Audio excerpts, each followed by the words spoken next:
নাফরমান বলবে, মাওলা আজ আমি নিজ চোখে হাসর দেখলাম, আজ আমি আখিরাত দেখলাম, আজ আমি কবরও দেখেছি, আজ আমি জাহান্নামও দেখেছি, আর আমি সব শুনছি মাওলা। আপনার জবান শুনলাম, ফেরেশতার আওয়াজ শুনলাম, জাহান্নামের গর্জন শুনলাম, সব দেখছিও শুনছিও।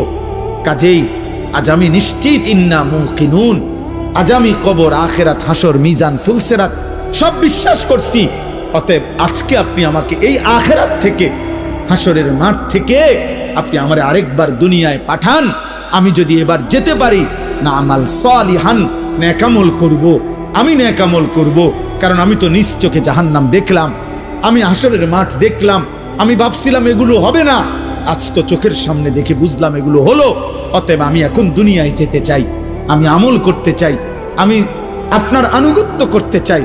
দোস্ত, আল্লাহর কসম, বেনামাজি ছেলেরা, এই আব্বা, তোদের প্রত্যেককে বলি বাপ, আল্লাহর কসম তোদের নামাজ পড়তে মন চাইবে রে বাপ, সেজদা দিতে মন চাইবে, সেজদা দিতে মন চাইবে আব্বা।